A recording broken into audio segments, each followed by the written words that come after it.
What's up everyone, once again, welcome back to your Heroclix headquarters. Today we're going to be talking about all the rare figures in the Wonder Woman 80th Anniversary set. If you guys missed the commons and uncommons, make sure you go check that out. And yeah, it's going to be a total set review broken down by rarity, so make sure you guys let me know how you like that in the comments. If you'd like to see it again, let me know. So without further ado, let's just jump right into it. Alright, so starting us off on the rares, we got Angle Man right here. And he comes with his equipment, the Angler 10-point light object there. He's pretty interesting, actually. His only keyword is Secret Society of Supervillains, so not a lot of options there. But he can start the game equipped with the Angler, and that's basically going to be for free. Anytime you see one of these traits that says they can start the game equipped with something, it's usually for free unless it has like a point cost up here sometimes. And then he's got a damage power here that says probability control. Once per turn, Angleman may reroll any 3 for attacks or breakaway rolls. So that's really cool because that doesn't need range or line of fire or anything. Just as long as he's on the map and somebody rolls something with a 3, he can re-roll that, which is really cool. 6 range, triple target, stealth, super senses, prob control for 45 points is not bad at all.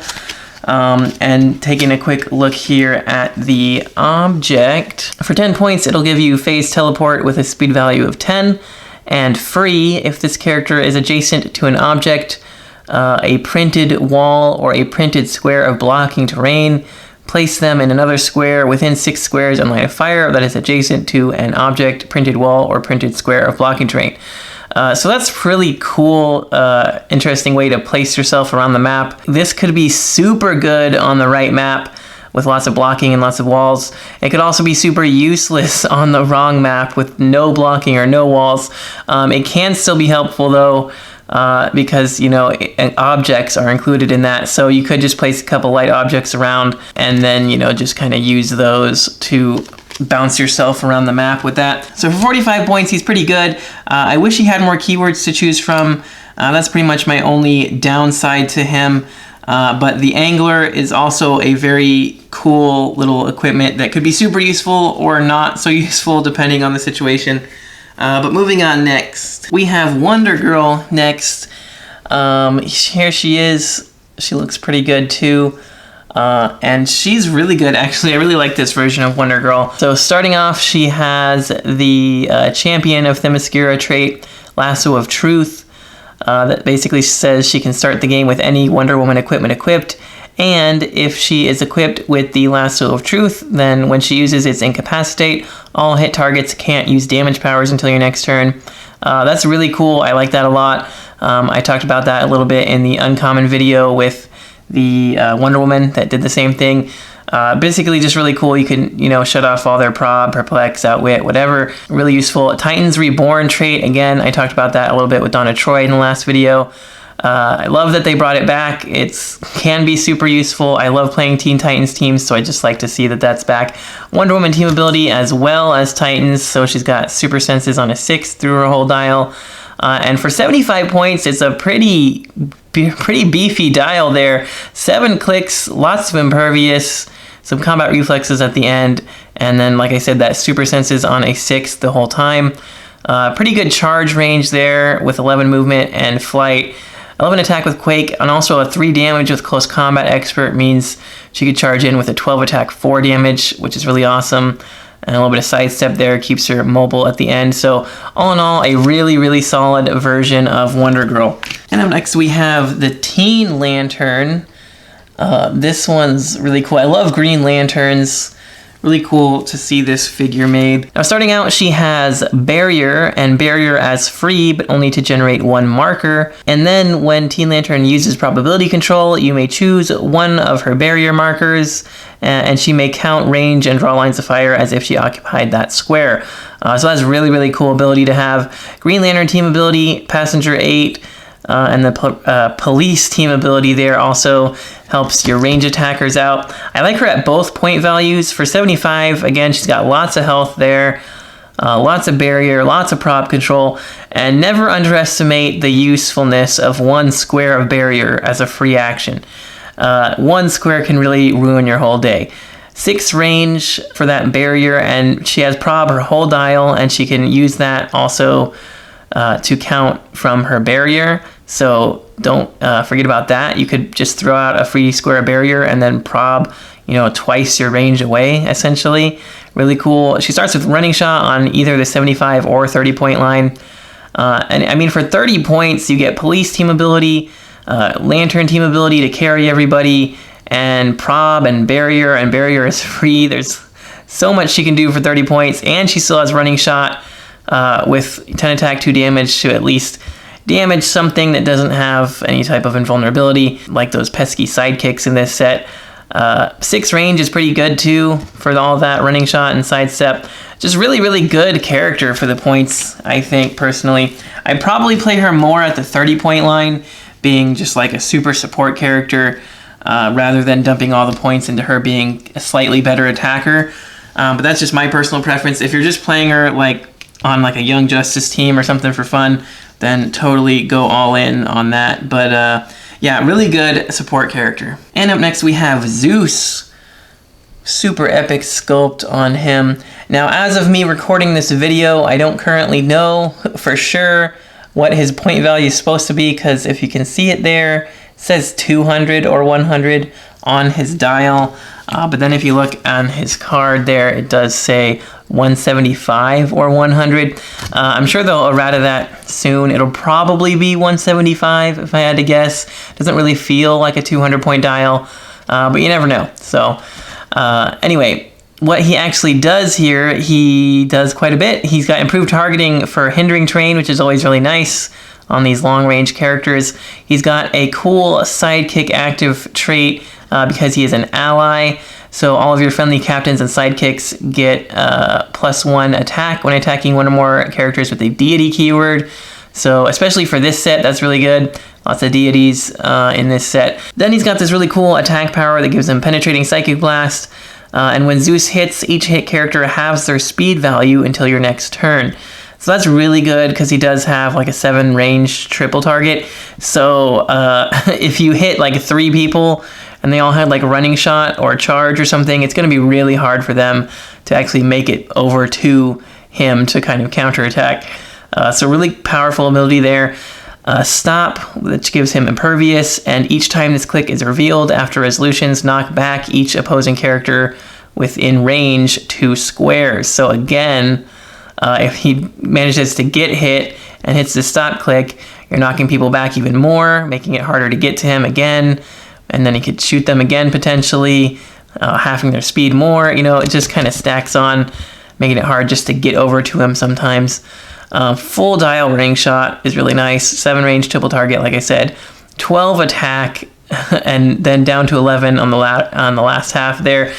So really, really high attack values the whole time, as well as defense values, starting off with a 19 and then an 18 for the other half. 5 damage with prob control, and then into 4 damage, and then back up to 5. I mean, this guy's stats are super high. The entire dial is crazy. But, I mean, we should expect that from Zeus, right? I would hope he'd be godly powerful the whole time. I hate it when they make these type of, like, super, god characters, and they drop down to, like, a 9 attack, 2 damage at the end. It's like, come on. And that's pretty pathetic. But anyway, Mystics and the Cosmic Energy team ability. So he's protected outwit. He's got willpower. Don't forget to roll for that every turn. I've been trying to remember that. But the Mystics is also nice if he gets hit. So yeah, just a really beefy, solid version of Zeus. If I pulled this guy in sealed, I would totally go 175 full point value on him. But then again, you'd probably have to check with your local judge if you want to play him at 175 or 200 and see what they say about that until there's an official errata. But yeah, like I said, I think he's supposed to be 175. I don't know. But as far as being an ally goes, he's really good being an ally on the sideline for this set. But I don't know if I'd really play him much at 100 points. He's still got solid combat values the whole time, but only 4 clicks, even with a stop click, And, I mean, he's not horrible for 100 points. He's just not amazing. I'd rather just go all in 175. It's freaking Zeus, man. Let's do it. So yeah, he's really cool. Anyway, moving on next. Next up is actually one of the few figures I don't yet have in the rares. That's Giganta. So we'll just slap a picture of her on here for you guys. Now for 100 points, she's got 9 clicks of health, which is pretty crazy. Pretty good charge, 11 movement there, 11 attack, 4 damage is good, 18 invuln. Lots of keywords there as well, really nice. Now Giant Retaliation, Villains Unite. The one cool thing about this, or interesting thing about this trait, is it's called Giant Retaliation. Now, I feel like we saw something similar to that on Atlas, I believe, in the Captain America and the Avengers set. I think his was called Giant Retaliation, I can't remember. There are some effects out there that say things like when a character uses Colossal Retaliation or whatever. So it kind of gets around that because it's not Colossal Retaliation, it's Giant Retaliation. But anyway, like most of the other ones, it gives you power. If no other friendly character has been placed this turn, choose an opposing character that attacked Giganta or damaged a friendly character since your last turn. Place Giganta such that she can make a close attack targeting the chosen character, then do so. If Giganta is on a theme team, this trait is activated as free instead. So she's got lots of good keywords there to choose from. Should be pretty easy to put on a theme team. So you've got traded retaliation for free action, always good because she doesn't have any type of, colossal indifference, right? So you can actually retal on somebody and then just make a regular attack, which is really powerful. And then she also has another trait, Size Manipulation. At the beginning of your turn, you may choose that Giganta has Giant symbol until your next turn. If you do, she takes a maximum of 2 damage from attacks until your next turn. I mean, I don't know why you wouldn't really pick that all the time. It gives you that extra square of reach for the charge, for the Giant Retaliation, for the Quake, as well as, that maximum of 2 damage is really nice. That way, even if they outwit the invuln or use Penetrating Blast, you're only taking 2 damage. I'd probably just pick that every single turn, honestly. She's really solid for 100 points, like I said, with that long dial there. But for only 30 points, she's also a really great just retaliator. And she's got 3 clicks of life, so you will actually be able to survive at least 1 hit if you use the giant size thing. So yeah, really cool figure, really good giant retaliator. They're usually pretty good. But moving on next, we actually have the Prime version of Giganta. And that one I did pull in my unboxing video. Bam, there she is. Looks really cool, honestly. I almost wish, the one bad thing about these like bigger sculpts is that when they make bigger characters, they're not like that much bigger. Like if she was this size before, like, when the characters were normal size before, she would have looked a lot bigger. But now it's not quite as impressive. But moving on to what she can do here. Now, I was actually thinking about trading this until I read what she did, because, I mean, to be completely honest, I don't play villain teams that much, especially not the DC villains. Just not really my thing, but they are pretty cool. Anyway, she has a trait here that says, when establishing themed teams, you may choose a friendly character named Wonder Woman. If you do, Giganta gains that character's keywords. So that's amazing. That's pretty much the main reason I was like, oh no, I have to keep her. Anytime I play Wonder Woman, I can throw her on the team. That's really cool. I love cheating keywords like that. It's just fun. Then she also has a giant retaliation trait. Then she also has a giant retaliation power that says, power. Choose an opposing character that attacked a friendly character or that was attacked by a friendly character named Wonder Woman since your last turn. Place Giganta such that she can make a close attack targeting the chosen character, then do so. The only downside to this one is that she doesn't have that as free. It has to be power. She doesn't have like if she's on a theme team, it's free thing like the other Giganta.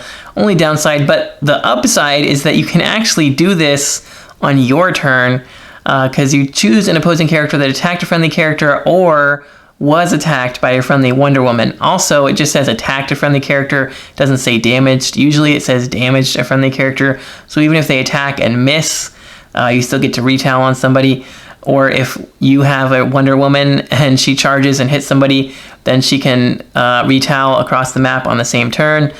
So really cool, different kind of retaliation ability there that you can actually use on your turn. knock them off their feet. Quake, when Giganta uses it targeting 2+ characters, she deals her printed damage value to each hit character, and after resolutions, give each hit character an action token. So that's really cool, and I believe that will also now, with the new rules changes, that should work with her Giant Retaliation, because Quake now is basically just something that can be triggered off of any close attack. You can just choose to target every adjacent character instead and knock them back if you want to. So you can actually Quake targeting everybody within 2 squares of her because she's giant size, and then they all take her printed damage and take an action token and potentially get knocked back as well. So really powerful ability there. She also has invulnerability, and Giganta takes a maximum of 1 damage from characters that are tiny, standard size, or colossal size. So much like the other Giganta took a maximum of 2 damage from attacks, she takes a maximum of 1, as long as they're anything but a giant size like her, which is really, really cool, very helpful. Again, helps her survive 1 hit from her 25-point retaliation dial there. Or it helps her survive a lot of hits there on her 75 dial if you want to do that. But yeah, for 75 points, she's pretty good. 10 charge, 11 attack, 4 damage with outwit. You know, giant size, so you got that giant quake and everything. And you got that invulnerability that takes a maximum of 1 damage, so from everything that's not giant. So it'll be pretty hard to take her down. She's also got super senses on a 6 from the Wonder Woman team ability, and she's a wild card, so she can copy something else as well. Which is really awesome. You know, if you put her on a Justice League team, she could copy like Batman ally and have stealth. That would be pretty awesome. But yeah, 25 points for the retail. Probably going to be seeing that a lot, especially in like meta teams. You're going to be able to Quake with that 10 attack, 3 damage, hitting everybody for 3 and knocking them back, and then outwitting something. So pretty powerful there for 25 points. And she's going to be able to tank at least 1 hit because she can't take more than 1 damage. So really great figure all around. Moving on though. Coming up next we have Dr. Psycho here. He's just a creepy little man. But he is pretty annoying to deal with. He's got improved targeting for elevated hindering and characters, traded mind control, and when he uses it, after resolutions, give each hit character an action token. That's very annoying. Stop with energy shield deflection and super senses. Actually makes this guy pretty hard to kill when he's on his last legs there. Sidestep, 10 attack with telekinesis, 17 with mastermind, and 1 damage with leadership. For only 45 points, pretty great dial there. He's also a wild card as well. But yeah, 7 range triple target that can see through elevated hindering and characters for mind control is insane. It's really nice they just started him off with that 10 attack and not the 12. But yeah, sidestep, TK, leadership is great for like a support figure starting out. But then once he actually starts getting into the fight with the mind control, he can, you know, use that from behind other characters, behind elevation. He can get you while you're in stealth, all that kind of stuff. It's really annoying. And then he can move you guys around, make all your team hit each other, and then give them all an action token just for hitting them with that mind control. Really annoying. And then he's got that stop, click, and mastermind. So once you do move up on him, you know, you have to make sure that he's not just going to mastermind it to somebody. And even if he does, he's got to stop. So he's really annoying to deal with, like I said. Pretty great figure for your villain teams there. You know, he's really the kind of character that you can't ignore, but you also, like, he's only 45 points, and he's kind of just support and annoying mind control. So it's like there's usually bigger threats to deal with, but you also can't ignore him because he can really mess your team up. And then even if you do try to focus him, he's got so much between the mastermind or the stop click that it just kind of makes him like you don't really want to go deal with him either. So yeah, really annoying, like I said. Up next we have Strife here, and yeah, there you go. So basically all she does is give everybody mystics, which is really annoying as well. But to start off with, she can start out at 25 points, but if she does, then she's KO'd when she crosses the red KO line, protected pulse wave. And then she has a special stop click here on her defense, which gives her invulnerability. And when this click is first revealed for the rest of the game, she has giant size and can't be healed past this click. And then also standard friendly characters within 4 squares have Mystic's team ability. She also has Mystic's team ability. So that's awesome. Just handing out Mystics to everybody is the main reason I would play this. You know, play this on a team with like a ton of 20-point sidekicks. Give them all Mystics. That'd be pretty crazy. So Stealth, Super Senses for 25 points makes her kind of hard to get to anyway. For 50 points, she's not bad. You know, she got that stop click and she becomes kind of a decent little close attacker there. Personally, I'd prefer just to play her at 25 points to give everyone Mystics. Don't really think the extra few clicks for the close combat fighter is really that worth it. I mean, she gets giant size, so she could potentially just remove an action token from herself every turn. And, you know, you're going to have to hit her a couple times to get through that stop click and everything. And so that means you're going to be taking more Mystics. But yeah, I think I just prefer her for 25 points, but that's just me. Up next, we have Star Sapphire. I was actually kind of surprised to get another one of her so soon because we just got one in the JLU set. But I do love lanterns, so it was pretty cool to see her again. And she's pretty interesting. She's got a sideline active trait. She's an ally, so she's got the sideline active unique modifier. Friendly captains and sidekicks modify attack +1 when attacking characters with the Green Lantern Corps keyword. So that's, you know, in this set, pretty useful. There's been quite a few Green Lanterns between this set and like the last like JLU. And there was even a couple in Rebirth, so there's still plenty of them in Modern. Anyway, moving on, she's got Leadership with a unique modifier that when she uses it and succeeds, friendly characters modify defense +1 until your next turn. So that's really good. Just Leadership is nice to have, and then the additional +1 defense for your whole team is really nice if you succeed at that. Pretty decent dial for only 60 points. Running Shot, Flight, 6 range, Penetrating Blast for 11 attack, 3 damage. Some Energy Shield to keep her safe. Definitely weak if she gets ran up on. She could just get charged and hurt pretty bad there. There is a lot of close combat figures in this set, so you know, for 25 points, Sidestep, TK, and Barrier with an 18 defense, very solid. I would totally just throw that on any. She's got like Cosmic and Herald. I'd probably just throw her on one of those teams for some cheap TK and Barrier, as well as potentially having that unique modifier if you had some sidekicks on the team. So yeah, she's pretty fun. She's nothing too crazy, but I do think she makes a great support piece for the 25-point line. Up next, we have the next shifting focus, Wonder Woman. This one is really great. Love the sculpt on this one too. Really cool. But this one's pretty crazy, actually. She comes with the Lasso of Truth there. Now, of course, just like the other one we saw in the commons, the number 1, she has the same trait where she can start the game with any Wonder Woman equipment equipped. She also has shifting focus, of course. So as a free action, you can swap her out with any of the other shifting focus Wonder Womans. And the cool thing about this, like I said, with the common one, is you can, instead of unequipping her equipment, you can remove it from the game without scoring it. And then when the other one comes in the game, this trait will activate when she starts the game. She can equip something. So really cool. You can, you know, equip whatever equipment you want every time you're shifting focus into a different Wonder Woman. Really awesome ability. But also her damage power here, unique modifier, opposing characters within range, modify defense -1 for each action token they have. So that's insanely powerful. I mean, her range is only 4, but still, it doesn't need line of fire or anything. So even if they're behind walls or on elevated or something crazy, if they're within 4 range of her, then they are going to get a -1 defense for every action token on them. And when you combine that with the fact that she's already got a double target, 12 attack, incapacitate, in addition to, we'll look at the lasso here in 1 second, you know, running shot, invuln is great. She's got a good solid dial with the Wonder Woman team ability as well, giving her super senses on a 6 the whole time. Lots of sidestep there as well.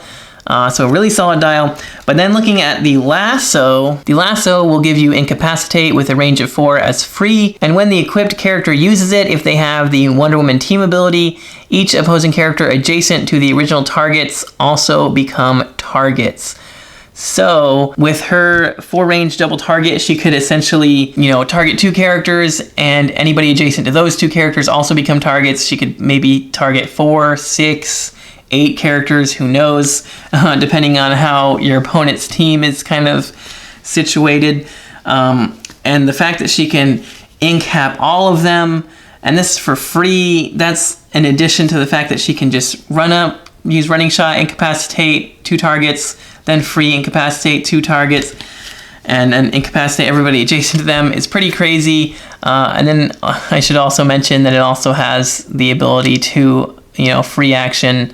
Essentially, if the equipped character is named Wonder Woman, you can switch this out with any equipment. So you can switch her equipment if you want without having to shifting focus, which is nice. But yeah, just that ability to incap everybody like twice, and then they're going to get a -2 defense or a -1 for each token they have. And if you just incap their whole team twice, basically, everybody within 4 of her is going to have -2 defense. She just makes a really, really good first attacker there to just run up and incap the whole team, and then you have a follow-up main attacker come in and just absolutely destroy something, because everything's going to have -2 defense, make it super easy to hit everybody. And then the worst thing about it is then your opponent's going to have to clear on top of it, because everything's double tokened up.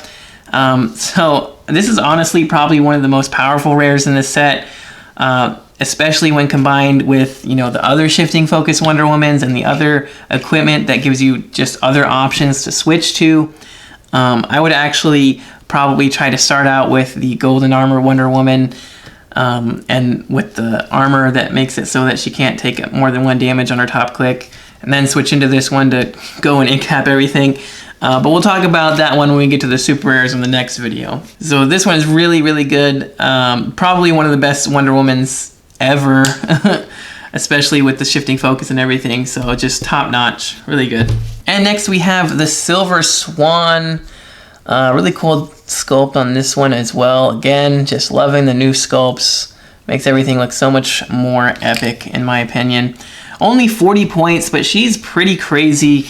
She does some pretty cool things here. So not too many keywords, but armor and robot are really good, in my opinion. Star Labs isn't too bad either. She starts off with a trait that says, when Silver Swan is targeted by Outwit until its duration ends, she can't use any of her powers and can't make ranged attacks. So that's pretty much her big weakness. That's a big negative trait to bring her cost down. Honestly, totally fine with that.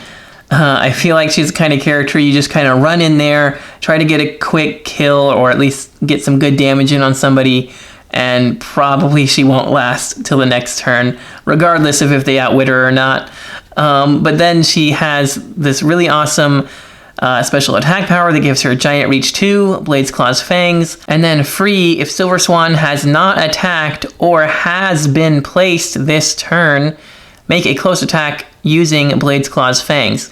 So the really interesting thing, it says there, if she has been placed this turn, then she can have this free action to make an attack using Blades, Claws, Fangs, with Giant Reach 2, of course, on top of that. So, looking at her dial then, you can see she's got a 12 movement with charge, 11 attack with that attack special, 18 defense is pretty good too, flight is also helpful, only 40 points, 5 clicks long, not too shabby at all. The main reason I really like this is because you could like TK her out somewhere, and then she's got that free, she's been placed, and she hasn't made an attack yet, so she could actually just move 12 squares flying over the map, basically, and just make a free attack with blades on somebody from literally the entire map away. And I think that could be pretty crazy.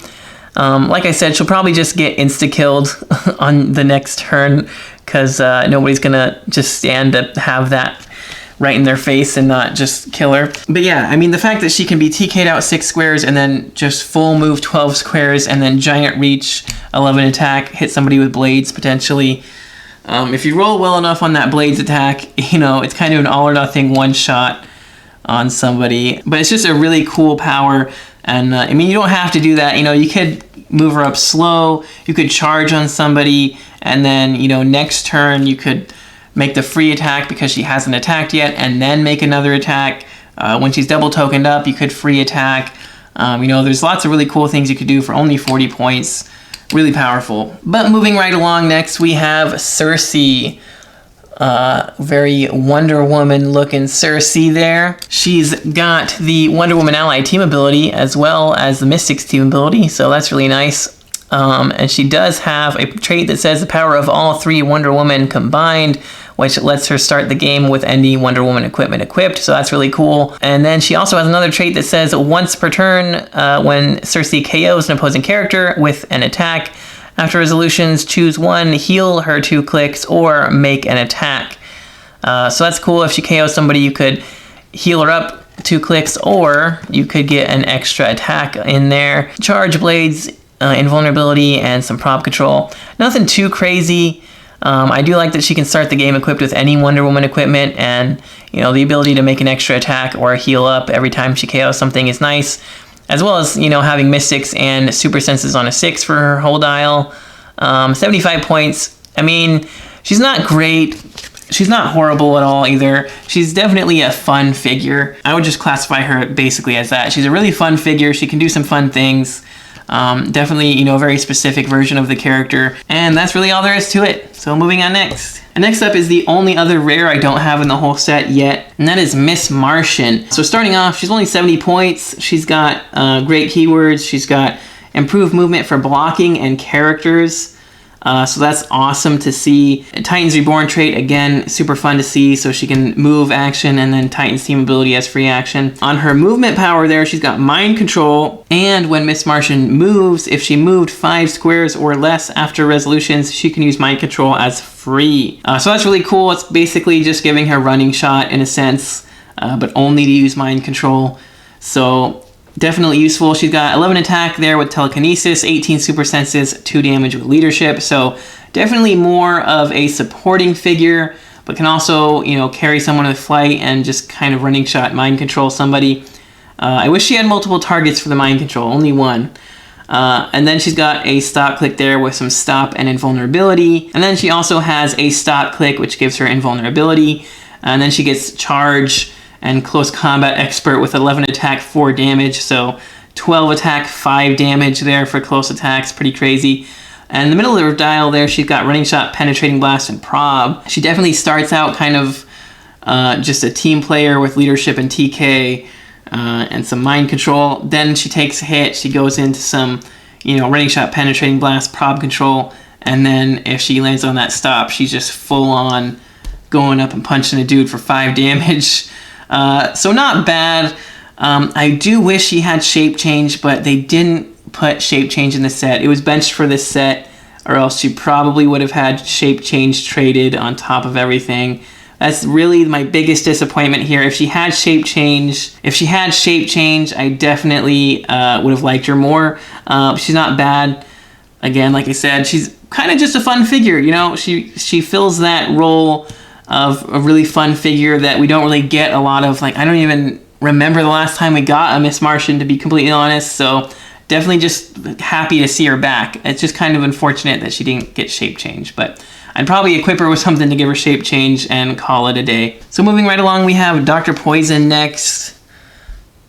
Yeah, pretty much doing Dr. Poison-y things there, right? So to start off, she is a captain, so she has poison and free. Choose a friendly sidekick. That character can use poison till your next turn. I can kind of understand this only being a free choose one situation. If you gave 10 sidekicks poison, it would get pretty crazy. They would pretty much just poison your whole team to death. So we can't really have that happening, can we? But then she also has leadership that basically gives you, just like the rest of them, if she succeeds, you can choose between generating a German soldier in this case. So just pumping out German soldiers if you want to, and then giving them some poison is pretty nice. Stealth, Smoke Cloud, Mastermind, only 40 points. Not really great, nothing special there. Pretty much you just want to sit her in the back, use that leadership to pump out the German soldiers and give your sidekicks poison. Pretty much the main use for her. I'd probably mainly just play her with Ares. You know, she can just pump out the German soldiers, and every time they die, Ares gets mission points. So yeah, that'd probably be the main reason I'd want to play her. But we'll take a look at Ares in the super rare video next. Anyway, yeah, so she's alright. But moving on next, we have Devastation here. 85 points. Pretty cool looking little dude there holding somebody's skull, breaking it in half. Yeah, anyway. So, like I said, 85 points. He's got only deity and mystical keywords. Special attack power that he can use Quake. And when Devastation uses it, give each hit character a Shaken token. Characters with Shaken tokens can't have their combat values positively modified. And when a character with a Shaken token hits, remove all of their Shaken tokens protected outwit. So yeah, that's pretty much all he does. Charge Quake. He's got 4 damage though for most of his dial. He's actually got quite a bit of damage potential there, especially with the close combat expert. I'd almost rather just punch somebody for 4. But, you know, it actually could be really good if you, like, charge Quake a couple people that have, like, energy shield deflection. Assuming you don't just hit them off of the energy shield deflection, then they can't positively modify their combat values, so somebody could shoot them. And, you know, you kind of just get rid of it that way. And, you know, a lot of other things, too. I'll get rid of all the perplexes, get rid of anything else like that. Pretty cool. Mystics is really nice, too, there. And, you know, like I said, just solid stats, not just damage, attack's really good, defense is really good. You know, nothing too crazy. Again, kind of just does one thing and does it well. So he's fun for sure, definitely a fun character. Also, actually, I'm just noticing, I just looked at the card here. Apparently he's supposed to have a cape flowing in the wind on his back. I didn't notice that until right now.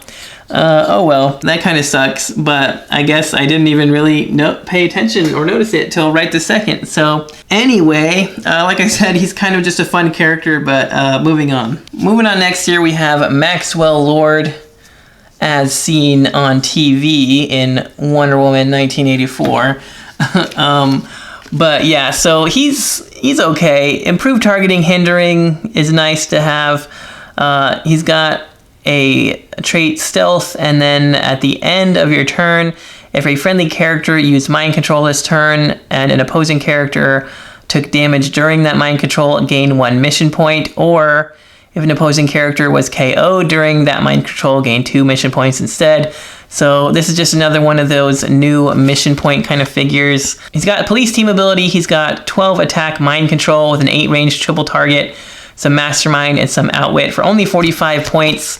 I would say that alone is worth it, especially with the improved targeting. But you're never going to win with this mission point thing. I highly, highly doubt it. The fact that you only gain 1 or 2 maybe, and that's if somebody hits somebody else while being mind controlled. Just, you know, really situational, really hard to pull off. I mean, it's not hard to pull off having a lot of mind control, and I'm sure you can definitely have them hit each other. But I just feel like it's too slow, and I feel like if you're using that much mind control to make your opponent beat themselves up that much, you're probably just going to win normally before you get this mission point thing working. So, you know, maybe in like a really high point game, I could see that pulling that off, but for like a 300 point game, I don't think so. I think you'd win just by beating up your opponent's characters with mind control before getting that. But yeah, so like I said, for 45 points, very solid dial. Just his whole mission point thing, I think is kind of not gonna work out unless you're playing like a really high point game. So much like his catchphrase in the movie, he's good, but he could be better. All right, and last but not least, we have Hippolyta. Sorry, I don't really know how to pronounce those names very well. She's looking really good though. Just like Zeus almost there, just with that staff, just looking cool. But here we go, looking at her dial. She is actually pretty good. She's a captain. She has friendly sidekicks can use steal energy, but with close or range attacks. That's super awesome. Giving your whole team of sidekicks steal energy with close or range attacks. I mean, super helpful, obviously. Just keeping them healed up. And then leadership, and when she uses it and succeeds, you may instead generate an Amazon Warrior or an Amazon of Bon Amygdal on click number 1, Protected Outwit. So that's really cool, actually. And then she also has, you know, super senses on a 6, the whole dial from Wonder Woman team ability. Only 60 points. As far as 60-point characters go, like by her own dial, she's not amazing. Charge, 11 attack, blades, invulnerability, leadership, not bad. Really, the main thing here is she is pretty great for just pumping out those Amazon Warriors with her leadership. You know, pretty much just want to sit her in the back, pump out those Amazon Warriors, kind of like I said with Dr. Poison. And then you just want to give them all steel energy. So you don't want to lose that. You really just want to keep her in the back, just throwing out Amazons. Giving them all steel energy makes them, you know, that much more difficult to actually kill, because if you hit them and then they could potentially heal back up, you know, it's pretty crazy. So on a big Amazon theme team with a bunch of Amazon Warriors, she is super, super, super helpful. But that's really the only strategy I would use her for. I would not just throw her on like any random Amazon or Warrior or Deity kind of team and expect her to do well. I mean, she could generate a few here and there and they would be useful, but she would really shine, I think, on just a full-blown Amazon sidekick team with maybe a couple of the other captains, and yeah, just a full-blown army of Amazons. Be pretty awesome. But that's gonna do it for the rares. Alright, so that's gonna do it for this video. As always, make sure you guys let me know in the comments your thoughts and opinions on all the rare figures in the set, and I'd love to talk about it with you. And if you enjoyed watching this video, make sure you smash that like button for me. I'd appreciate it. Don't forget to click that subscribe button so you don't miss any future videos. And as always, there's links in the description for the Patreon. If you guys would like to help support the channel even more, you can see your name here in the credits with all of our awesome Patreon supporters. And that's going to do it for this episode. Thank you guys so much for watching. Until next time, this has been Heroclix Headquarters, signing off.